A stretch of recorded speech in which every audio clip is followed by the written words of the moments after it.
My name is Olivia Watson, and I am 28 years old. The first thing my older sister said when I reached for the serving spoon was, "Don't fill your plate. You didn't pay for this."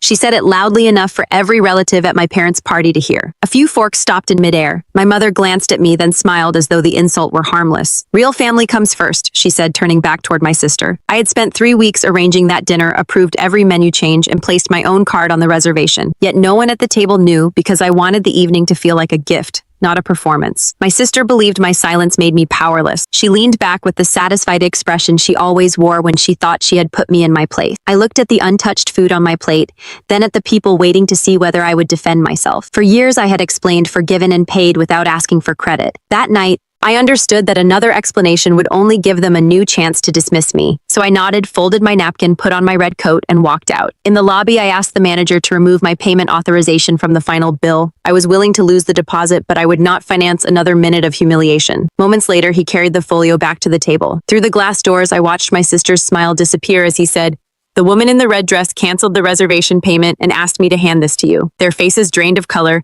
but the bill was only the beginning. Before I tell you what happened after I walked out and what my family discovered when they opened that bill, tell me, what time is it where you are? Where are you watching from? And what is the weather like there? I'm curious to see how far this story will travel. 3 weeks earlier, my mother Joan had called to say she wanted one simple dinner for her 60th birthday. In our family, simple never stayed simple for long. My father Thomas suggested the Seabrook Terrace, a private dining room inside a coastal hotel where my parents had celebrated their anniversary years ago. My older sister Grace immediately announced in the family group chat that she would handle the vision, then disappeared whenever the hotel asked for a deposit, menu selection, guest count, or signed agreement. I had recently received a promotion at the architecture firm where I worked, and I decided to cover the dinner as my gift to Mom. I did not tell the family the amount. I only told Grace that the reservation was secured and asked her to send me any dietary restrictions by Friday. She replied it with a thumbs up, then posted, "Everything is taken care of. Mom deserves the best." Relatives thanked her. Mom sent 3 heart emojis. I stared at the screen longer than I should have, wondering why it still hurt to watch Grace receive praise for work she had not done. This was not new. When I was 16, I designed the program for our grandparents' anniversary, and Grace told everyone she had organized the event. At college graduation, she gave a toast about how she had guided me through school, although we had barely spoken that year. Whenever I corrected the record, Mom said I was being sensitive. Whenever I stayed quiet, Grace treated my silence as permission. Why did I keep hoping generosity would make people fair? I wish I could say I had a noble answer. The truth was uglier. I still wanted my mother to look at me with the uncomplicated pride she gave Grace. I wanted one family evening where no one compared us, corrected me, or turned my effort into evidence that I was trying too hard. So I signed the contract, paid a $2,000 non-refundable room deposit, and authorized my card for the estimated balance after service. The original dinner package was just under $8,000. Then Grace began making changes. She added a premium wine pairing, a seafood tower, custom floral arrangements, and 6 guests I had never met. Each time the event coordinator copied me on an email, Grace wrote back first, "Approved. Olivia knows." I called the coordinator, a calm man named Daniel, and made it clear that no additional charge could be finalized without my written consent. He apologized and marked the file. I approved the flowers for Mom and rejected the rest. 2 days later, Grace called me. "Why are you making this difficult?" she asked. "Mom only turned 60 once." I reminded her that she was welcome to pay for upgrades herself. She laughed. "You always make money so awkward." That sentence told me everything. Grace wanted the authority of a host without the cost of being one. Still, I kept the reservation. I chose a blue and silver cake because those were Mom's favorite colors, prepared a short slideshow of family photos, and arranged transportation for our grandparents. I even asked Daniel not to announce who had paid. "I don't want a speech about me," I told him. "This is for my mother." The night of the party, I arrived early wearing a red dress and matching coat. Daniel reviewed the final estimate with me. $9,400 including service tax and the flowers I had approved. My card would be charged after dessert. I signed the updated authorization and slipped the copy into my purse. Grace arrived 20 minutes later and white-kissed Mom on both cheeks and began directing the photographer as if she owned the room. She moved place cards, complained that the centerpieces were too low, and told 2 relatives that she had worked tirelessly to create the evening. I heard her, but I said nothing. Part of me was saving the truth for later. Another part was still trying to protect Mom's birthday from becoming another battlefield. At dinner, Grace took the seat beside Mom and placed me near the end of the table. When I quietly moved my place card back to the host seat Daniel had assigned me, Grace raised one eyebrow. "That's for whoever organized this," she said. I met her gaze and asked, Are you sure you want to make that the rule? She smiled because she thought I was bluffing. I sat down anyway. For the first course, she talked over me. During the second, she accepted compliments about the venue. By the time the main dish arrived, she had rewritten the entire evening with herself at the center, and Mom was helping her do it. Then I reached for the serving spoon, and Grace decided that taking credit was not enough. She needed to humiliate me too. Don't fill your plate, Grace said, tapping the serving spoon with one manicured finger. You didn't contribute a penny to this dinner. She did not whisper. She wanted an audience. The conversation around us collapsed silence, and I felt the old family reflex take over. Everyone looked at me to see how gracefully I would absorb the insult. Mom smiled into her wine glass. Grace is only teasing, she said, then added, real family comes first. We should be grateful to the people who actually showed up for me. I had arrived before everyone. I had signed every document. I was sitting 2 seats away because Grace had moved my place card. Yet Mom's words made me feel like an uninvited guest. I asked her calmly, who do you believe paid for tonight? She looked surprised that I had answered at all. Grace laughed before Mom could respond. Please, you probably booked the room with Dad's hotel points and expect a parade. A cousin lowered his eyes. My aunt pretended to adjust her napkin. Dad studied the label on the wine bottle as though it contained instructions for escaping the table. I could have opened my purse and placed the contract beside Grace's plate. I could have listed every call, every payment, every detail she had claimed as her own. But a question stopped me. If proof was the only language they respected, why was I still volunteering to pay for people who had already decided I was worthless? I set down the serving spoon. You're right, I said. Grace blinked. She had expected an argument. I shouldn't eat food I didn't contribute to. Mom gave a relieved little laugh, believing I had surrendered. I folded my napkin carefully, placed it beside my empty plate, and stood. Grace's smile widened. Don't be dramatic. I'm not, I said. I'm correcting the arrangement. I put on my red coat and walked toward the lobby. No one followed me. That hurt more than Grace's insult. But it also made the next decision easier. Daniel was at the reception desk reviewing service notes. I asked whether the final charge had been processed. He said no. The authorization would convert after dessert. I told him to remove my card from the folio. He reminded me that the room deposit was non-refundable and that the remaining balance would become due immediately from the party. I understand, I said. Please keep the deposit. Consider it the price of learning. He hesitated. Would you like me to tell them there has been a payment issue? Tell them the truth, I replied. The woman in red canceled the reservation payment and asked you to deliver the bill. Daniel studied my face, then nodded. I walked toward the valet desk, but before I reached the outer doors, I heard my father call my name from the dining room. I turned. Through the glass partition, I saw Daniel place a black leather folio beside Grace's plate. Her smile vanished. Mom leaned toward him, confused. Daniel repeated this sentence exactly as I had requested. Even from the lobby, I could see the color leave their faces. Grace opened the folio, scanned the total, and snapped it shut. Dad pushed his chair back and came toward me. Olivia, what did you do? He asked. Not what did they say to you. Not why did you leave. What did you do? I looked past him at the table. I stopped paying for a dinner I was told I had not contributed to. He lowered his voice. This is your mother's birthday. It was also my gift, I said. Grace rejected the gift in front of everyone. I'm respecting her decision. Behind him, Grace stood and waved the bill. This is insane. She can't abandon us with this. Daniel remained composed. The host removed her payment method before settlement. The outstanding balance is $9,486. Grace stared at him. I'm the host. Daniel opened his tablet. The contract, deposit receipt, menu approvals, and card authorization are all in Olivia Watson's name. A murmur moved around the table. One relative whispered, I thought Grace paid. Another said, that's what she told us. Grace's head snapped toward them. I coordinated everything. Daniel scrolled once. The event file shows that Ms. Watson coordinated the reservation. It also shows several upgrade requests from your email that were denied because you were not financially authorized. Grace's face turned red. Mom looked from Daniel to me as if the room had shifted under her feet. Olivia, come back inside. She said, we can discuss this privately.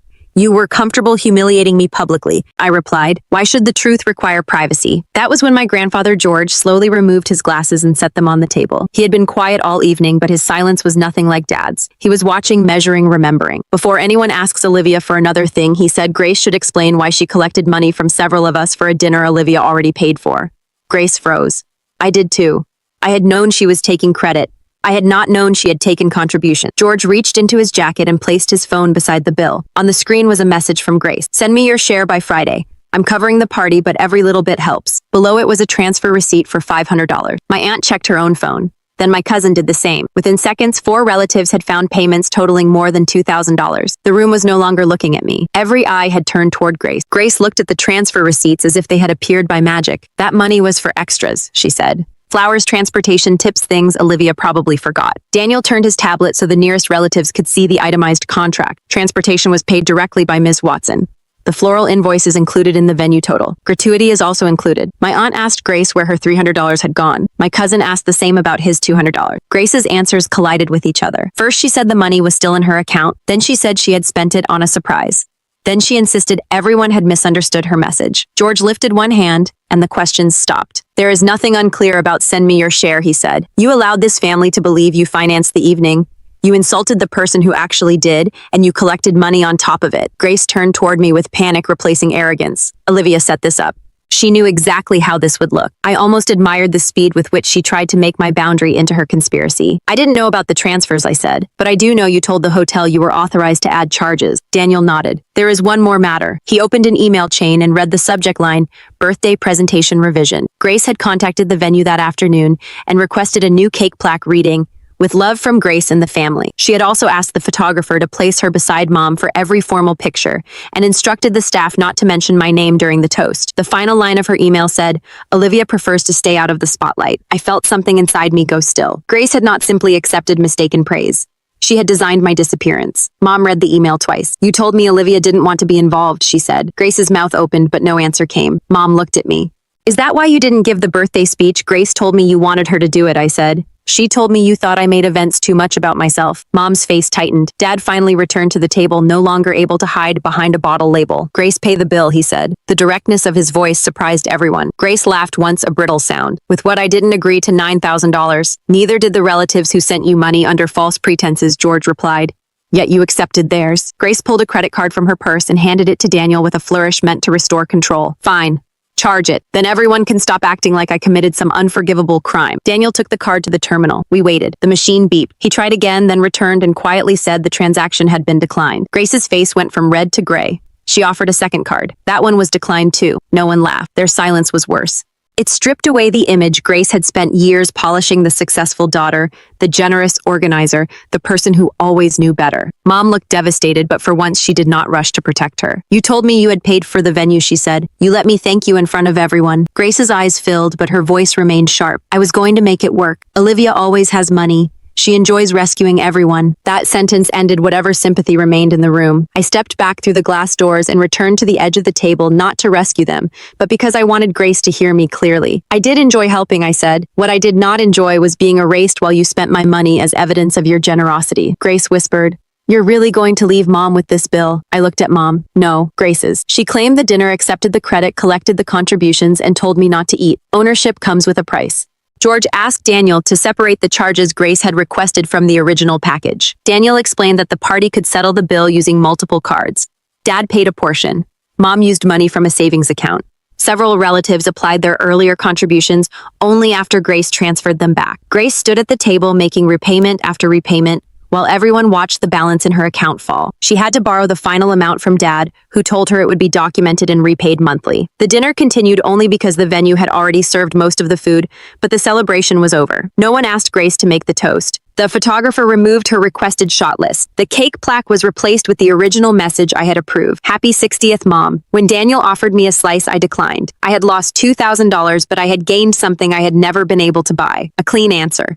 They had not failed to recognize my effort because I had explained it poorly. They had failed because my silence was convenient for them. As I left for the second time, Mom followed me into the lobby. Please don't let this destroy the family, she said. I turned to her and asked the question I had avoided my entire life. Why is the family only considered destroyed when I stop accepting the damage? She had no answer. I went home alone, but for the first time, I did not feel abandoned. I felt finished. The messages began before I reached my apartment. Dad wrote, Your mother is crying. Grace wrote, You humiliated me on purpose. Mom called 6 times, then sent a voice message asking me to come back and end the night with Grace. The wording would have been funny if I had not heard the accusation beneath it. They still believed peace was something I produced by swallowing the truth. I turned off my phone and slept better than I had in months. The next morning, I found 37 messages in the family group chat. Grace had posted a long explanation claiming she had collected contributions because she intended to reimburse me later. George replied with one sentence, Then show the transfer you plan to make. She did not answer.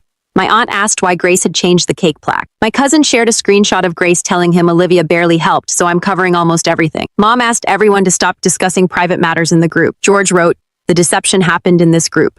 The correction belongs here too. I did not add anything. For once, the facts were working without my labor. On Monday, Grace came to my office lobby without an appointment. She wore sunglasses and held an envelope. I met her downstairs because I did not want her near my colleague. She pushed the envelope toward me. Inside was a check for $2,000, the amount of my lost deposit. There, she said, "Now we're even."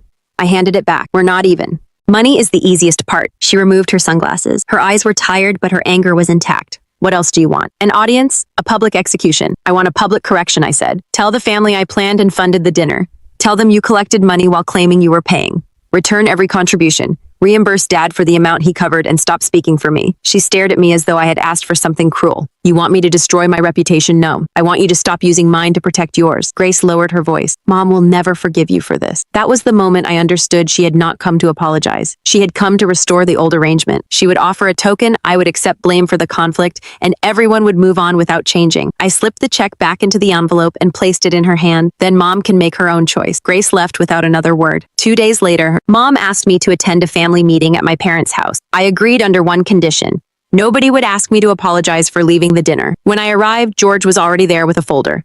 Dad sat beside Mom, looking 10 years older. Grace took the chair across from me. Mom began with the usual speech about sisters' misunderstandings and how one painful night should not erase a lifetime of love. I listened until she said, "Olivia, you could have handled it privately." "I tried private for years," I replied. "Every time Grace took credit, insulted me, or changed the story, you told me to let it go." Privacy did not solve the problem. It protected it. Dad looked at the floor. Mom started to defend herself, but George opened his folder. Inside were printed copies of the venue emails, the transfer messages, and several older group chats. One was from my graduation when Grace had told relatives she paid for my celebration. I had paid for it myself. Another was from a holiday trip when she had claimed I canceled at the last minute. In reality, Grace had given me the wrong departure date, then used my absence to call me unreliable. George had asked family members to send him examples, and the pattern filled 23 pages. Grace's face changed as each page turned. This was no longer one dinner she could dismiss as confusion. It was a history. Dad finally spoke. "I knew some of this," he admitted. "Not the money, but the way you two were treated differently." I stayed quiet because every confrontation became exhausting. I looked at him. "Your silence was a decision. It just made Grace's life easier and mine harder." He nodded slowly. Mom began to cry, but I did not move to comfort her. That was another role I had performed automatically. Grace asked, "So what happens now?" George answered before I could. "You repay what you owe. You correct the lies. And until trust is rebuilt, you will not manage family money reservations, group gifts, or events." Mom looked startled. Grace looked furious. For years, organizing family occasions had been her throne. Losing that role hurt more than the declined cards. Dad agreed. Then Mom, after a long silence, agreed too. Grace looked at me, waiting for me to soften the consequence. I did not. Revenge, I realized, was not the moment her card failed. It was the moment the family stopped asking me to protect her from the truth. Grace waited 4 days before posting the correction. It was not graceful. She wrote that emotions had been high, communication had failed, and certain assumptions had been made about the party. George replied privately to her. Then she deleted the post and tried again. The second version was shorter and honest. Olivia planned the dinner, paid the deposit, authorized the reservation, selected the menu, arranged transportation, and approved the decoration. I falsely allowed everyone to believe I was the host. I also collected contributions without telling her, and used her silence to make myself look generous. What I said at the table was cruel and untrue. I am returning the money and repaying what others covered. I read it twice, waiting for the familiar urge to reassure her. It never came. Relatives responded with restrained messages. Nobody attacked her, but nobody rushed to erase the consequences either. My aunt asked for repayment by Friday.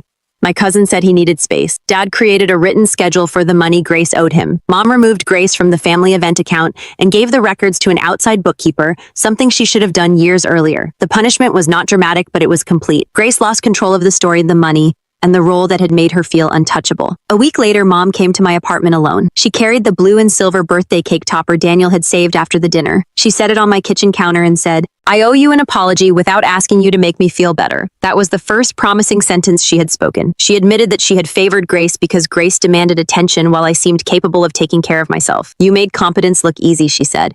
"I treated that as permission to give you less." I told her competence was not the absence of need. I had needed her to defend me. I had needed her to ask one question before believing Grace. I had needed her not to smile when I was humiliated. Mom cried quietly. This time I handed her a tissue, but I did not tell her everything was fine. "I love you," I said. "That does not mean we return to normal. Normal is what hurt me." We agreed to meet once a week for coffee and to stop using family gatherings as a shortcut for real repair. Dad called separately and apologized for treating avoidance as neutrality. I told him the same thing I had told him at the hotel. Silence chooses a side when only one person benefits from it. He began attending counseling with Mom, which mattered more to me than any speech. Grace did not contact me for nearly a month. During that silence, I received an email from Daniel at the hotel. He attached a final document I had never seen, a proposed toast Grace had sent to the event staff. In it, she planned to thank Mom for teaching her that the people who truly contribute never need recognition, then announced that she had personally saved the party after I became too busy with work. The cruelty was deliberate, polished, and scheduled between the main course and cake. I forwarded the document to George, Mom, and Dad with no commentary. Mom called Grace immediately. I did not hear the conversation, but I learned later that Mom canceled a planned weekend trip with her and told her they would not resume their usual closeness until Grace addressed the pattern honestly. That was the loss Grace had feared most. She was no longer the protected daughter whose motives were automatically trusted. When Grace finally asked to meet, we chose a public cafe. She arrived without an envelope, an excuse, or sunglasses. I read the toast again, she said. I don't recognize the person who wrote it. I do, I replied. I have known her for years. She winced, but she did not argue. She admitted that my promotion had triggered something in her. She had been struggling financially and had built her identity around being the impressive one. Instead of admitting fear, she tried to reduce me. I thought if everyone saw you as selfish, I would still look valuable, she said. I asked whether she was sorry for hurting me or sorry the plan failed. She took a long time to answer. Both, she said finally. It was not the perfect answer, but it was honest. I told her I was not ready to forgive her and might never trust her with money or my reputation again. She nodded. What can I do? Change when nobody is watching, I said. And stop expecting access to me as proof that you changed. We left separately. There was no hug, no music, and no instant healing. That made the moment more real than every family promise we had made before. 6 months later, Mom invited me to a small family dinner at the same hotel. My first instinct was to refuse. Then she sent the reservation confirmation, the paid receipt, and a guest list with no surprises. You do not need to organize anything, her message said. You only need to decide whether you want to come. That distinction mattered. I accepted. When I arrived, Grace was already seated, but she had not touched the place cards, the menu, or the photographer's schedule because there was no photographer. The dinner was simple, fully paid, and intentionally ordinary. Mom had arranged it herself with Dad. George sat at the head of the table, watching everyone with the faint smile of a man who knew progress was less impressive than performance, but far more valuable. Grace greeted me politely. She did not attempt a dramatic apology. Over the previous months, she had repaid every relative and completed 3 payments to Dad. She had also stopped managing family events and begun meeting with a therapist. I knew these things because Mom occasionally mentioned them, not because Grace used them to bargain for forgiveness. That difference mattered too. During the main course, a serving dish was placed between Grace and me. For one suspended second, I remembered her finger tapping the spoon and her voice telling me not to fill my plate. Grace remembered as well. She moved the dish toward me and said, "You first." It was a small gesture. I did not mistake it for transformation, but I accepted it.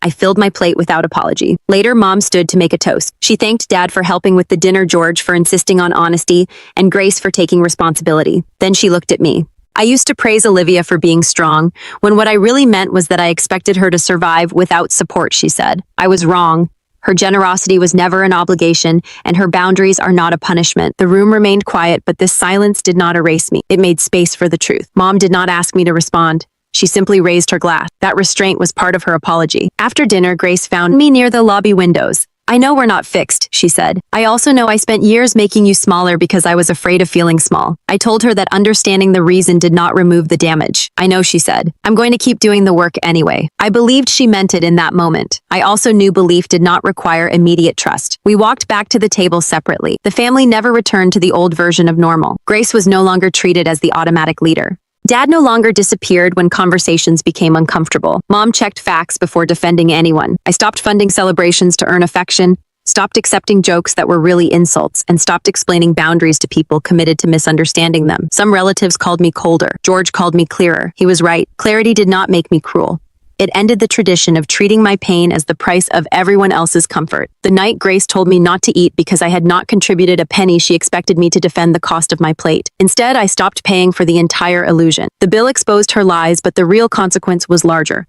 She lost the protection that had allowed those lies to thrive. I did not get revenge by ruining her life. I got it by refusing to let her build her life on my silence. Forgiveness, if it came, would be earned slowly and privately. Respect came first. And every time I remember walking out in that red coat, I no longer think about the money I lost. I think about the part of myself I finally stopped giving away. So tell me honestly, if someone in your own family took credit for your sacrifices, humiliated you in public, and expected you to keep paying for the privilege, Would you forgive them once they apologized? Or would you make them prove they had changed before letting them back into your life? We hope this story gave you both drama on something meaningful to think about. This fictional narrative was created only for entertainment, education, and dramatic reflection. We hope it reminds you that when someone takes your presence for granted, your absence may become the lesson they never expected. But the real victory is not their regret. It is your freedom.